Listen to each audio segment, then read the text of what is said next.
Hello, everybody, and welcome to Kerbal Space Program. This is going to be a new weekly series, and today we're going to go to the moon, as you could probably tell from the little intro there. Just so you're aware, I did have a bit of a exercise-induced asthma attack earlier, so my voice might be a little bit wheezy and a bit, odd, and I might, cough a little, but I'll try and edit those bit out. Right, so back to the series. As you could probably tell from the introduction, we are going to run this series in sandbox mode. However, if we get stranded, like in orbit or on a planet or celestial body, then we can always use the docking port on the top of the module to rescue them. Really, just a little spoiler alert: they don't get hurt. Well, not hurt really. They always fall over, don't they? But they don't get stranded in this episode, which is a bit boring. But oh well.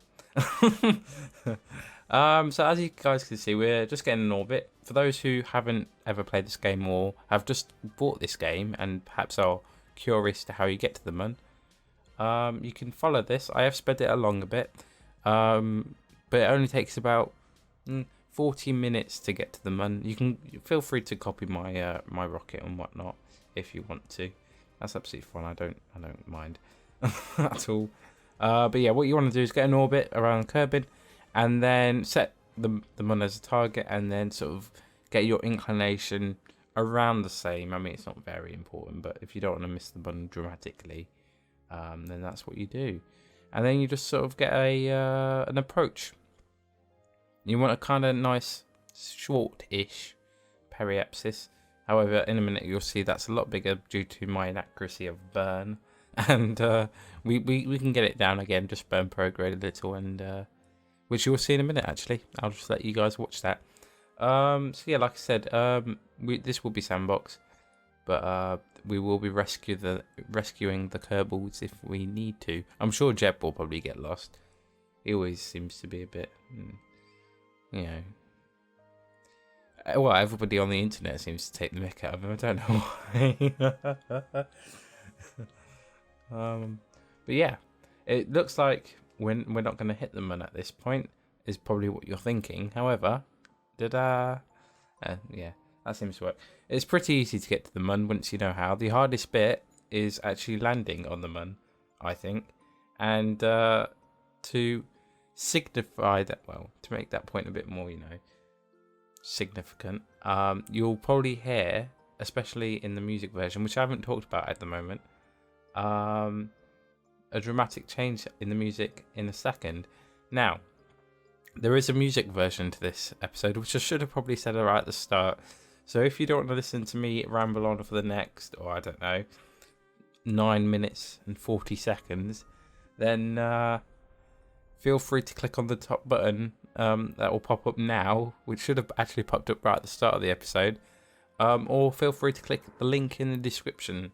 I mean, most people read the description before watching the video or scroll through the comments, so you've probably already seen it. My mistake.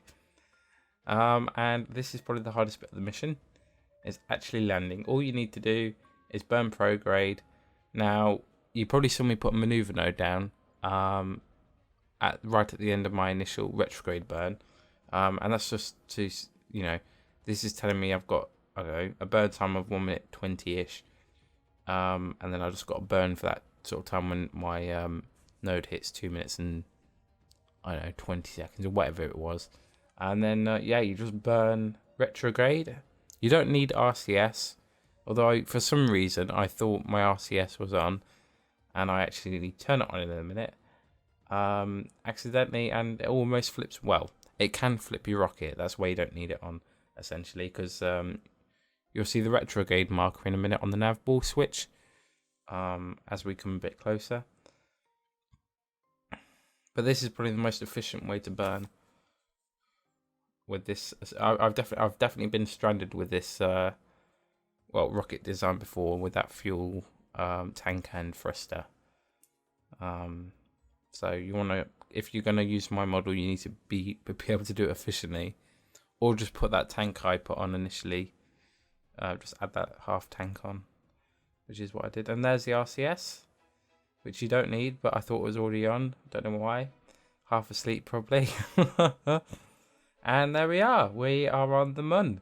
Now we're going to EVA Jeb, or Jebediah first, and he shall plant the flag. Then we'll get Bob and Bill out, and they can come and have a look. Now this is probably the only bit in the whole video that is actually in real time. We don't really spend that much time on the Mun, which is a bit disappointing. Oh well. I mean, the Apollo 11 missions, I was only going to be there for 2 hours, I think.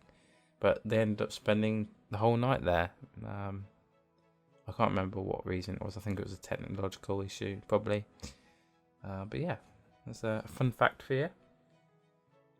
And I thought this little plaque text was a bit, sort of, I don't know, genius of me, but partially taken from the Apollo mission. Now, I was going to do a Apollo sort of style mission, as in we'll have a lander attached to the module. But after trial and testing, I just got tired of keeping on landing on the Mun and then not being able to take off due to lack of fuel. So I'll save that for the anniversary next year for you guys, or maybe a bit closer to the time if anything happens. Really, we shall see. And I'm not sure where to go next week, as in next Friday. I will probably head to Minmus. Now, Minmus is, for those who don't know, it's slightly easier to land for sure. It's more forgiving, and I feel it's just easier to get to. I mean, it's a little bit further out. It's still in Kerbin's sort of, you know, you can still see it when you go on the map. It's not far from the Mun, but yeah. And there's my little screenshot for the thumbnail. I thought I may as well get that before I forget. Else I'll probably just end up using one of my old ones. So, I mean, it sort of ruins the dramatic effect, doesn't it, of the music that we're, you know, having a thumbnail, I suppose. And there we go. They finally fell over. If you did not notice, I forgot a ladder, pretty much. I forgot the ladder on the module, and none of them fell over. Usually they all fall over the place. You know, it's quite a tradition on a Kerbal Space Program that they all fall over when they jump out the module. But none of them fell over for some reason. Quite disappointing. But then Bob sort of took one for the team and fell over. And here we are. We've got Jebediah back, getting back in the module, and we're going to take off. For those who don't know, if you're taking off from the Mun, you want to go sort of 90 degrees on the nav ball, or if you want to eyeball it, as you can see, that one's slightly darker. That Milky Way pattern in the distance is slightly darker than the one on the right of us. Well, behind us now. Where, you know, and you want to sort of go towards the darker one ish in that sort of general direction. If you want to get sort of an equatorial moon orbit, I suppose. I mean, it doesn't really matter. You're still going to end up with a Kerbal orbit, well, Kerbin orbit, essentially. And getting back might be a little bit daunting. I remember when I first landed on the Mun, it was fairly daunting, but it's actually pretty easy. It's probably easier than actually getting to the Mun. All you have to do is burn out. You want a sort of orbit of 13,000 to 15,000. You can go higher, but you want a minimum sort of height of 13 to 15,000 meters, just to make sure you're definitely clear of any mountings, because you don't want to go and crash into one after all that hard work of landing. And for those who don't know, if you press F5, you can quick save. Although I didn't quick save in this at all because I didn't want to, mess about editing for ages. And then all you have to do is, if you crash or whatever, or you want to go back to your quick save, is hold F9 down. It's your friend, so remember that. My little tip of the day. That's not going to become a thing. So yeah, we're just burning out prograde to get a Kerbin orbit. It will be very dramatic, as in, the distance from, our orbit distance. As you can probably tell in a minute, it's going to be about 2,000 No, 2 million meters. And, oh, it's 9. And then, for those who don't know, the most efficient way to burn is by burning on the periapsis. So if you burn on the periapsis, because it's closest to the celestial body in this term Kerbin, yeah, you just burn retrograde in this respect, and then usually in real life they'll orbit. So they'll do this, and then they'll orbit around Kerbin before they, re-entry. But because I can't be bothered, I'm just going to. Although I think I had loads of fuel left, I am just going to crash straight into the side of the Kerbin and decouple my main module and turn it retrograde. I didn't catch then either how much fuel I had, but this is what I'm on about. And yeah, that's pretty much a trip to Kerbin. Not trip to Kerbin. A trip to the moon and back. It's fairly simple. I know it's quite daunting to begin with, but you do get a sense of, I don't know, satisfaction and relief once you've done it. It's pretty good. I can't explain it really. Yeah, and then just eject your parachutes when the marker goes grey, and that's pretty much it. You can do one parachute on this. It's fairly light, but because my OCD kicks in, I have to have two because I hate asymmetry. Where does my head in anyway? It's not that I don't hate it. Not everything in my room is symmetrical. I'm tired. Leave me alone. But yeah, this is pretty much it.